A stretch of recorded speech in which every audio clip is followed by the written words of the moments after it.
course, you know, it's my childhood experience, right? I had to evacuate from the bombing of Tokyo, and Tokyo was bombed. The American airplane flew over and it just decimated the town, the city, you know. So that my first experience was evacuation to the country north, where children, my brother and myself, can be, you know, not bombed.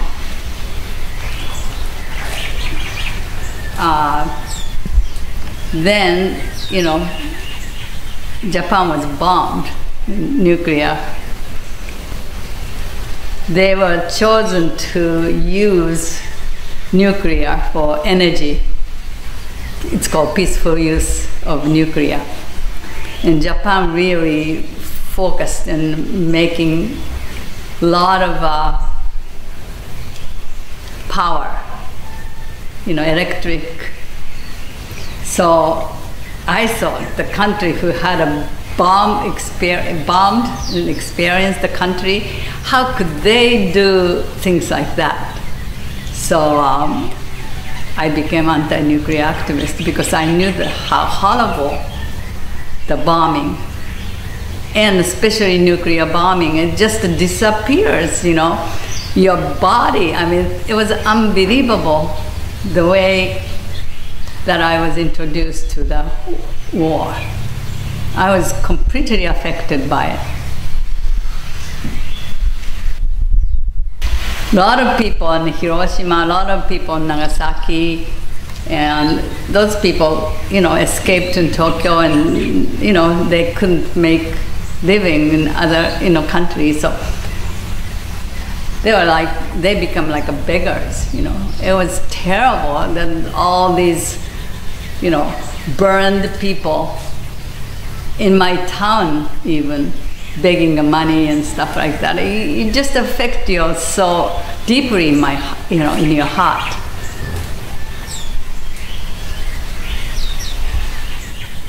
I started paint as 3 years old, maybe, you know, and never stopped painting. So people say, when you start painting? I started painting when I knew it myself, probably 3 years old. By 6 years old, I could paint pretty much a lot of things. I suppose my family didn't make any distinction between boys and girls. They're very liberated. And as long as you don't make bother other people, do something wrong to the, you know, you can do anything you want. And that was my dad's teaching. You don't know 60s, right? You weren't born. I came to New York, and it was a time of, you know, Martin Luther King marching. I mean, it was liberation of the races, and, you know, liberation of women's liberation. And so I was very much influenced in what's happening in the 60s in the United States, 60s and 70s and 80s. I was mostly in the East Coast, so I fully experienced the United States, you know, America.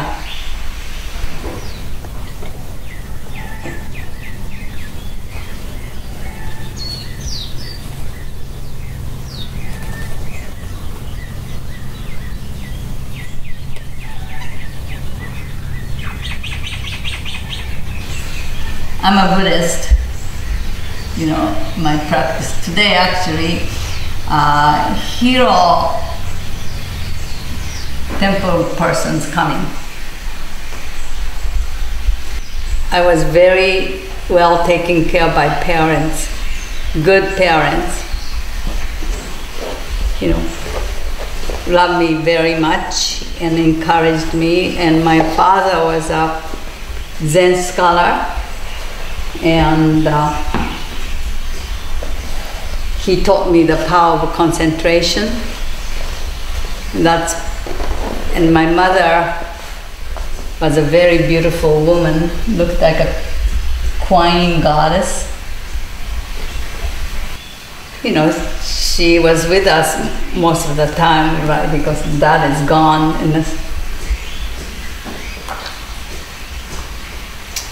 So she showed me how to, you know, make everything. You know, if I was grown up in wartime, so after the war in Japan, nothing was there. So everything we have to make ourselves. The donuts you have to really, you know, make ourselves.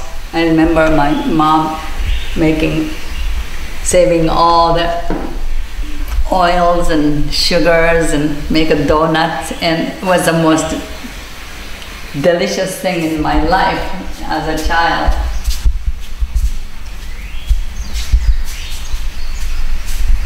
It's an etched glass with my art, and was done by really wonderful man, Gary Wagner. It is probably one of the most complex etched glass I've ever seen.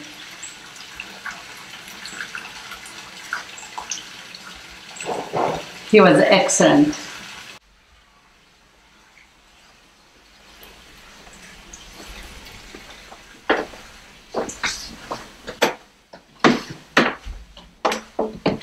You're welcome. So this is my small sort of a meditation area.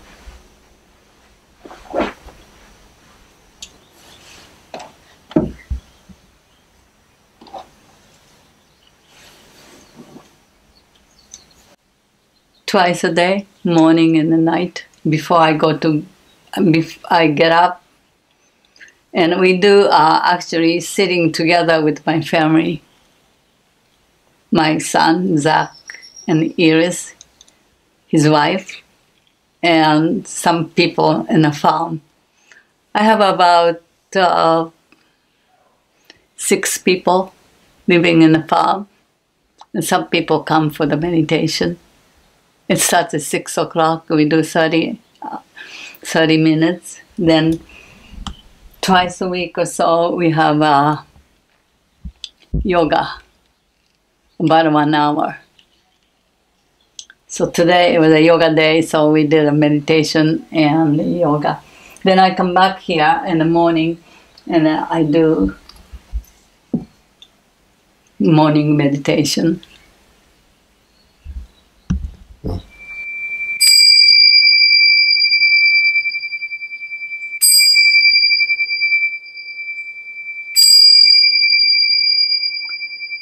無常人人未妙の法は百千万号にもあようことかたし我今検問し受持することを得たり願わくは如来の真実行下し立て祭らんマカハンニャハラミタ信行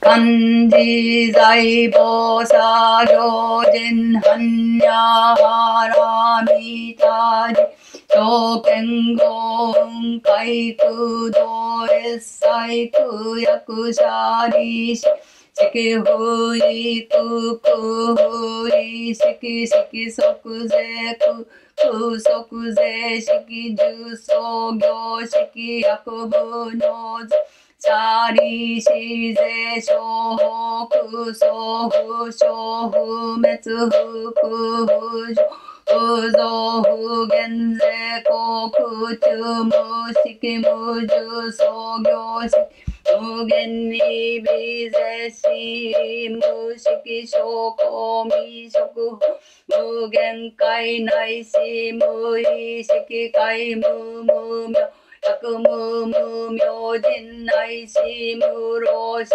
百無老死人無空襲滅道無知悪無徳異無所得五大サッタ般若波羅蜜多故 신무케게 무케게 도무쿠 원리사이 텐도 무소쿠 교내함 산세 쇼부스에 한야하라미타코 덕아노구타라 삼脈삼보다 고티 한야하라미타 세다이 신주 세다이 묘주 세무조주 세무토토주 노조에사이 구신지수고 고세츠 한야하라미타 슈수세츠 슈와 갸테 갸테 하라 갸테 하라소 갸테 보지 스와카 한야 신요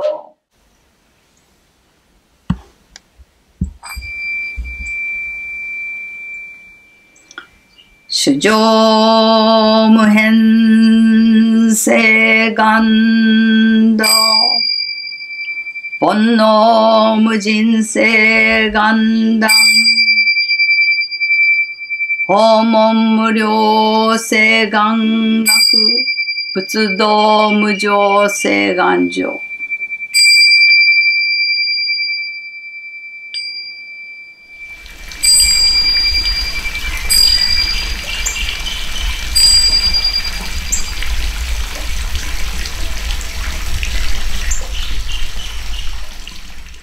So this book was published, I think 81 and 88 and 89, 3 times.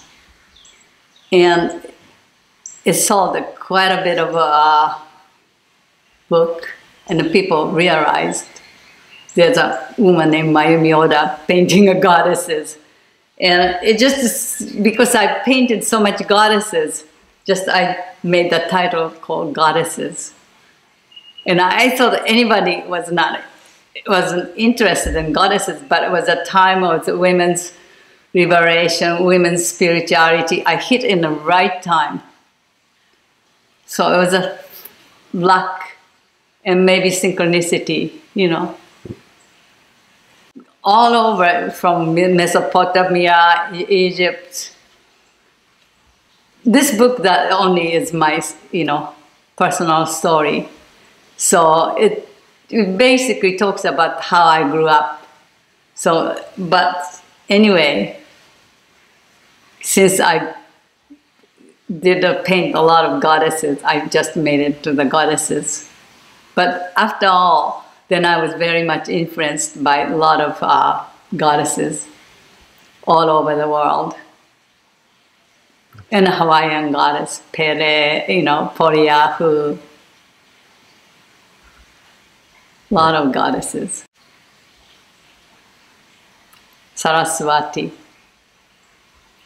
Japanese called Benten-sama, Benzaiten. And she's a goddess of creativity, art, and music. And also goddess of money. And because Saraswati is a goddess of river, river flows from high place to low place, right? So it's same thing with the money. Money is like a water, you know, power goes from high to low. So river goddess really takes care of your commerce, your business. And that's how Saraswati really helped me. And also Saraswati is the one told me to do anti-nuclear work because Japan was going through really crazy over the plutonium and try to use it as a power source. And I thought, what the hell my country is doing? It's crazy. So I became anti-nuclear activist in 1992. Well, they did everything to try to, you know, stop us. I sued the Japanese government. You sued them? I sued them internationally. It was kind of scary, you know, you can get killed easy. But I wasn't living in Japan, I was living in San Francisco then. So I didn't get, you know, yeah, international suit and incredibly creative, wonderful international lawyer came to my dinner. It's just everything is synchronistically happens, you know, when the things you try to do meant to be the one you should. So this man named Julian Gresser came to my dinner because he's a practitioner of Zen too. You know, he did Zazen, he did a lot of, you know, martial art. And he came over to my dinner table and said, hey, why don't we sue the government?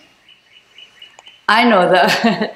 And he turned out to be the working for government, Japanese government, as an international lawyer too.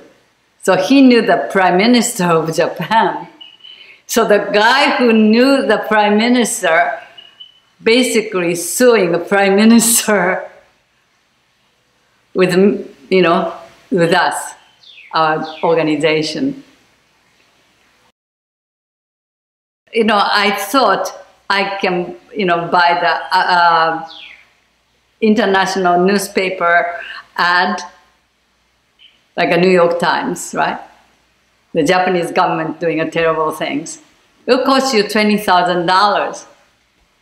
But I didn't have to pay for it, you know. It was all over newspaper that we sued the government. So it did win because Japan couldn't do plutonium things. I mean, it basically then a lot of things happened and they started, you know, make a lot of failure and this and that and just itself it didn't work. So they got in trouble by themselves and the suing definitely scared them probably very much. The amazing country was Nauru. You know, it's a little island in Pacific. It's almost now, I think it's almost like an island's gone because of the global warming and water is going up. And he was the one to sue too.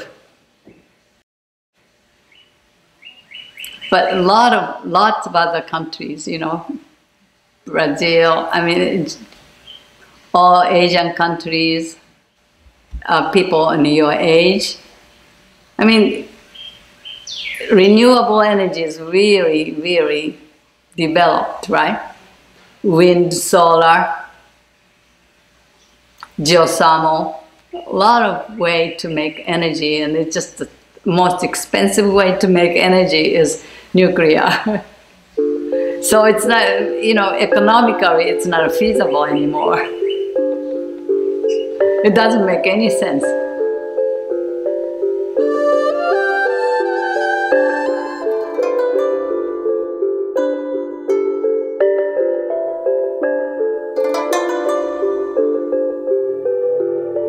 I was just painting when Professor Marshall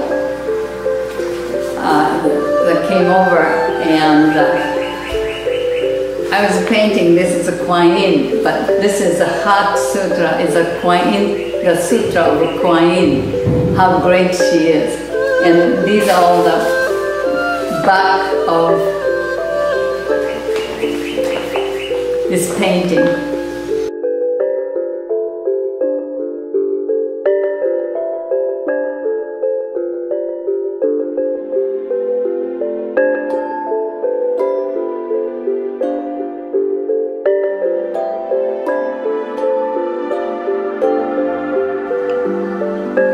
This is the one that I did.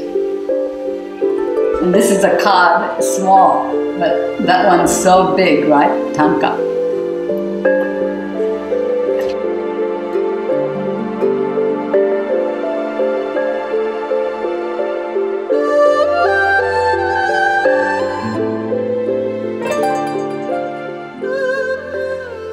I told you that I grew up right after the war, and the food was so scarce. And my grandparents did a very small but garden in my yard. And that's the way you can eat. Tomatoes, potatoes, and pumpkins, and you grow, then you can eat. So you don't starve. People really experience the starvation, really understand how important the food is.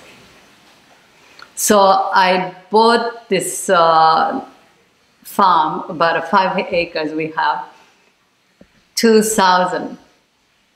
And I started to do this farm. But now my son and his wife is taking over the farm, and they're doing a beautiful job.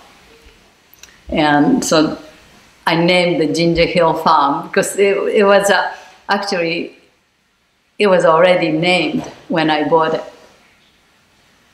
But it was a ranch, it was nothing was growing, so I developed the farm for maybe 15 years or so, maybe 10, yeah.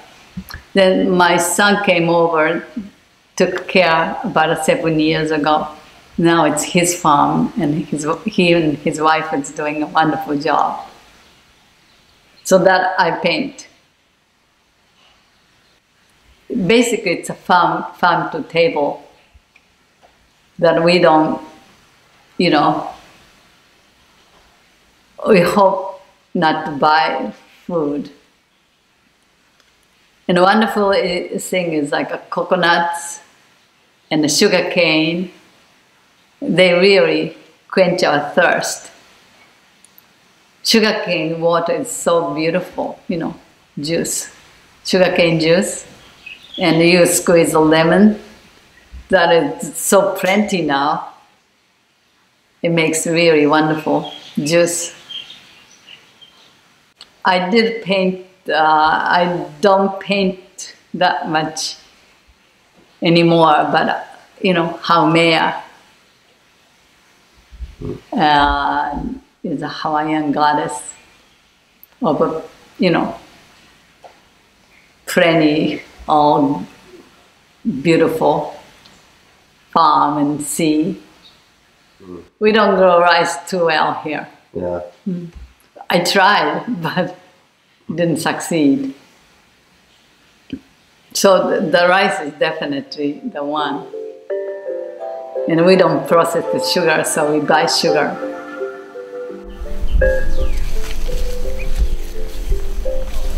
Pretty much everything we can eat, but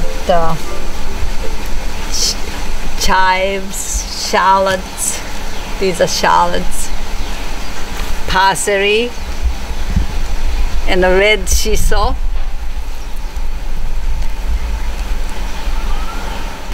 cilantro, a lot of things you can grow here. I learned basic organic, but there's many different methods, and I do whatever convenient for me. I just don't use the pesticides, and my grandmother did it, so they weren't terribly good at it because they are city people. We had a persimmon tree and pears. You pull the weed and just put it back, so it becomes soil. Yeah.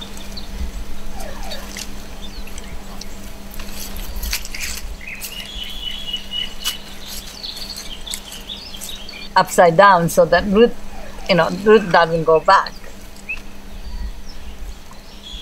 Probably turmeric is the most important thing, We make a powder And we make a tea sometimes.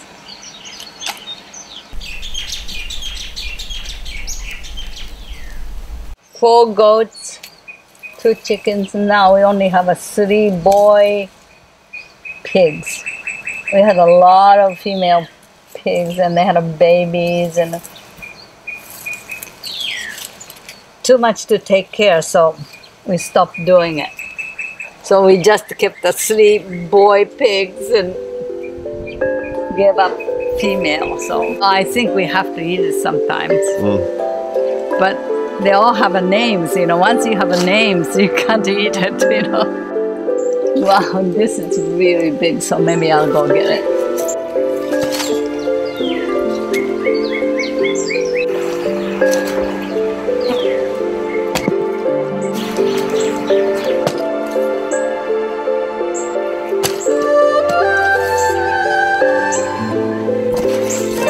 Boy.